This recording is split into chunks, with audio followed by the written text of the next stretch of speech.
একটু লাড্ডু আনলে ভালো হতো গো। শনিবার আজকে তেল সিঁদুর দিয়ে দিবি পাতায় করে।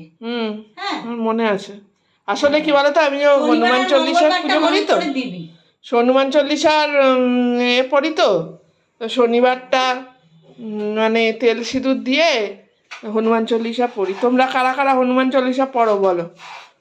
তো আজকে আমাদের 15ই আগস্টে আমার মা কিছু স্পেশাল করছে। মা কি স্পেশাল করছো? এই যে করছি একটু করবো আজকে। আজকে ভাবছি একটু চিংড়ি মাছের পোলাও করবো। ও, দেখলাম একজন করলো, ভালো লাগলো দেখে, তাই জন্য আমি একটু ভাবলাম আজকে একটু আমি করি। চিংড়ির পোলাও আমি করিনি কোনোদিন, এই প্রথম আজকে করব, দেখি কেমন হয়। কেমন হবে জানি না, ভালোই হবে, তুমি করছো তো দেখো। আয়োজন করেছে। এই যে আমি কেটে নিয়েছি দেখো, বিনস এখানে, আর পেঁয়াজ, আর এখানে কিছুটা কাঁচা লঙ্কা কুচিয়ে নিয়েছি, আর এখানে গাজর, ছোট ছোট করে গাজর কেটে নিয়েছি, আর এখানে এই যে দেখো, এখানে চিংড়ি মাছ একদম কেটে ধুয়ে নুন হলুদ মাখিয়ে রেখেছি। আর এখানে দেখো রাইসটা আগে করে নিয়েছি, এটা হচ্ছে বাসমতি চাল। এই যে ভাত করে নিয়েছি, আগে করে নিতে হয়। ভাতে আমি কি কি, ভাতে আমি নমস্কার কর, হ্যাঁ, এই যে কড়াইটা পায়ে লেগে গেছে, নমস্কার করে নিয়েছি। আর এই যে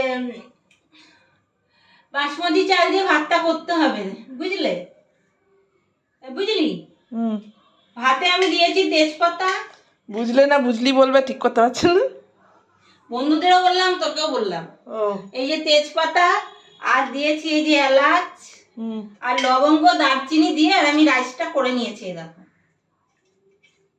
একদম ঝরঝরা ভাত, এইগুলো করে নিয়েছি। তো এর সাথে আরো লাগবে হচ্ছে ঘি। এই যে ঘি ছোট্ট নিয়েছি, মানে অল্প করে করবো তো, দুইজন মানুষ, তাই এইটুকু ঘি নিয়েছি। আর তার সাথে আমি দেব এই যে রিফাইন তেল, ফরচুন রিফাইন তেল, এইটা আমি দেব পরিমাণ মতো, খুব কম। এই হচ্ছে আয়োজন। তো আমি এবার করি, দেখি করে কেমন হয়। ভালোই হবে। এই হচ্ছে আমার আজকে মেনু। তো বন্ধুরা, তোমরা কি কি রান্না করছো আজকে? আজকে আজকে ভালো দিন, তো নিশ্চয়ই ভালো ভালো রান্না করবে তোমরাও।